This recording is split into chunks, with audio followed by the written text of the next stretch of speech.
আপোনালোকৰ মাজৰ কেইজনমানে মোক সাপ্লিমেন্টৰ কথা সুধি আছিলে যে ৰানিঙৰ কাৰণে ইন্টাৰভিউত আমি যেহেতু ৰানিং কৰি আছো তাৰ কাৰণে সাপ্লিমেন্ট কি খালে ভাল হ'ব, প্ৰটিন ক্ৰেটিন এনেকুৱা কি খালে ভাল হ'ব, সেইখিনি বিষয়ে মোক সুধি আছিলে আৰু ইনষ্টাগ্ৰামতো সুধি আছিলে দুই এজনে। চ' মই সেইকাৰণে তাৰ ওপৰতে ক'বলৈ লৈছো। চ' একেবাৰে প্ৰথমতে মই কৈ দিওঁ যে ৰানিঙৰ কাৰণে কোনো আপোনালোকক সাপ্লিমেন্টৰ প্ৰয়োজন নাই। বিশেষকৈ ইন্টাৰভিউৰ কাৰণে আপোনালোকে যিমানখিনি ৰানিং কৰিব, যেনেকৈ ল'ৰাৰ হওক 3200 মিটাৰ, ছোৱালীৰ 1600 মিটাৰ বা ল'ৰাৰ কামাণ্ডোৰ কাৰণে 4.8 কিলোমিটাৰ মানে প্ৰায় 5 কিলোমিটাৰ আৰু ছোৱালীৰ 2800 মিটাৰ, এইবিলাক ৰানিঙৰ কাৰণে আপোনালোকক কোনো সাপ্লিমেন্টৰ প্ৰয়োজনেই নাই। এতিয়া বহুতে প্ৰটিন পাউডাৰৰ কথা কৈ থাকে। মই আজিলৈকে আপোনালোকক প্ৰটিন পাউডাৰৰ বিষয়ে বিশেষ একো কোৱা নাই। মই আপোনালোকক মাল্টিভিটামিনৰ কথা কৈছিলো যে মাল্টিভিটামিনৰ প্ৰয়োজন হয়, কিন্তু মই প্ৰটিনৰ কথা বোধ কৰো কেতিয়াও মই কোৱা নাই। আৰু যিহেতু প্ৰয়োজনেই নাই সেইকাৰণে মই কেতিয়াও কোৱাও নাই। এটা কথা আপোনালোকে জানি লোৱা উচিত যে যিখিনি লং ডিষ্টেন্স ৰানিং সেইখিনিত প্ৰটিনৰ সিমান ৰিকুৱাৰমেণ্ট নাই, তাত আমাক বেছিকৈ লাগে কাৰ্বছ। চ' এতিয়া কাৰ্বছ আমি কিহৰ পৰা পাওঁ? যিখিনি আমি এতিয়া ভাত খাইছো, ৰুটি খাইছো, বাকী আৰু যথেষ্ট শাক পাচলি, এইবিলাকৰ পৰা কাৰ্বছ আমি যথেষ্ট পাওঁৱেই অলৰেডি, আৰু সেইকাৰণে বিশেষকৈ ভাতত আটাইতকৈ বেছি কাৰ্বছ থাকেই। চ' এইখিনিৰ পৰা যিহেতু কাৰ্বছ পাওঁৱেই, সেইকাৰণে আমি বহুত বেছি কাৰ্বছৰ কাৰণে চিন্তা কৰিবলগীয়া কথা নাই। আৰু প্ৰটিনৰ ক্ষেত্ৰত ইমান বেছি পৰিমাণে প্ৰটিন নালাগে, খুব বেছি আমাক 12 বা 13%হে প্ৰটিনৰ প্ৰয়োজন। সেইকাৰণে আপোনালোকে যিখিনি খাদ্য নিতৌ খাই থাকে, গাখীৰ ডিম এইবিলাকৰ পৰা আপোনালোকে যিখিনি প্ৰটিন প্ৰয়োজন আছে ৰানিঙৰ কাৰণে সেইখিনি তাৰ পৰাই পোৱা যায়।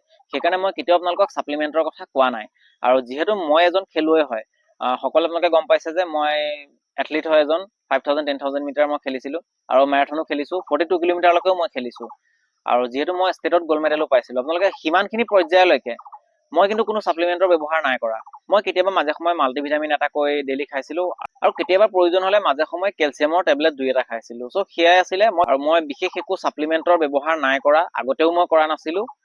কাৰণ কেলে সাপ্লিমেন্টৰ আমাক বিশেষ একো ৰানাৰ্ছক প্ৰয়োজন নাই। সাপ্লিমেন্ট লাগে যিবিলাক জিম কৰে, যিবিলাকে ৱেইট লিফটিং পাৱাৰ লিফটিং কৰে, আৰু যিবিলাক ৰানিঙত স্প্ৰিণ্টাৰ আছে, যেনেকৈ 100 মিটাৰ 200 মিটাৰ বা 400 মিটাৰ ইভেন্ট, যিবিলাক স্প্ৰিণ্ট ইভেন্ট, সেইবিলাকত অলপমান প্ৰটিনৰ ৰিকুৱাৰমেণ্ট থাকে বেছিকৈ। কিন্তু যিখিনি লং ডিষ্টেন্স ৰানাৰ তেওঁলোকক সিমান নাথাকে। যিমানখিনি থাকে সেইখিনিতো আপুনি নিতৌ খোৱা খাদ্যৰ পৰাই পাই যাব। সেইকাৰণে মই বিশেষ একো প্ৰটিনৰ কথা কোৱা নাই। তথাপিও কিছুমানে সুধিছে যে ভাল কি প্ৰটিন ললে ভাল হয়। যদি আপোনালোকে ল'বই বিচাৰিছে তেনেহলে যিকোনো আপোনালোকে প্ৰটিন ল'ব পাৰে, খালি ব্ৰেণ্ডটো ভাল হ'ব লাগে, একেবাৰে অৰ্ডিনেৰী ব্ৰেণ্ড হ'ব নালাগে। হুৱে প্ৰটিন আপোনালোকে ল'ব পাৰে, যিকোনো ব্ৰেণ্ডৰ ল'ব পাৰে, মাছল ব্লেজৰ ল'ব পাৰে, অপ্টিমাম নিউট্ৰিচন ল'ব পাৰে, বা আপোনালোকে আল্টিমেট নিউট্ৰিচন ল'ব পাৰে। এনেকুৱা বহুত আছে, এচিটিছ, সেইবিলাক বহুত কোম্পানী আছে। মই কোম্পানীবিলাকৰ নাম নকওঁ যিহেতু যথেষ্ট আছে। সেইবিলাক আপোনালোকে চাই ল'ব, যিকেইটা ভাল ব্ৰেণ্ড হয়, বহুতে গম পায়, নাজানিলে আপোনালোকে চাৰ্চ কৰি চাব। চ' তেনেকুৱা ব্ৰেণ্ডৰ ল'ব পাৰে। আৰু যদি একেবাৰে ভাবিছে মই নৰ্মেল প্ৰটিন ল'ম বুলি, তেনেহ'লে আপোনালোকে হৰলিক্স প্ৰটিনো ল'ব পাৰে। চ' মই এইবিলাক কোনো সেইকাৰণে কোম্পানীৰ কথা বিশেষকৈ নাই কোৱা, তথাপি নাজানে কাৰণে মই 2-এটা কথা কৈ দিছো যিসকলে নাজানে। কিন্তু নৰ্মেলি আপোনালোকক প্ৰটিনৰ বা সাপ্লিমেন্টৰ বা ক্ৰেটিনৰ কোনো প্ৰয়োজনেই নাই। যদি ভালকৈ নিজৰ আহাৰখিনি আপোনালোকে যদি খাইছে নিতৌ, তেনেহ'লে কোনো আপোনালোকক সাপ্লিমেন্টৰ প্ৰয়োজন নাই, বিশেষকৈ ইন্টাৰভিউ ৰানিঙৰ কাৰণে। আপোনালোকে সাপ্লিমেন্টৰ কথা তেতিয়া ভাবিব পাৰে যদি বহুত হাই লেভেলৰ কাৰণে প্ৰেক্টিচ কৰিছে, নেশ্যনেল ইণ্টাৰনেশ্যনেলৰ কাৰণে প্ৰিপেৰেশ্যন কৰিছে, তেতিয়া ভাবিব পাৰে। কিন্তু মেক্সিমাম যিখিনি ভাল লেভেলৰ এথলিট আছে তেওঁলোকেও নেচাৰেলে খায়, তেওঁলোকে আৰ্টিফিচিয়েল একো খাবলৈ চেষ্টা নকৰে। যিবিলাক ভাল এথলিট আছে নেশ্যনেল ইণ্টাৰনেশ্যনেল অলিম্পিক লেভেলৰ, মেক্সিমাম তেওঁলোকে নেচাৰেলৰ ওপৰতে নিৰ্ভৰশীল।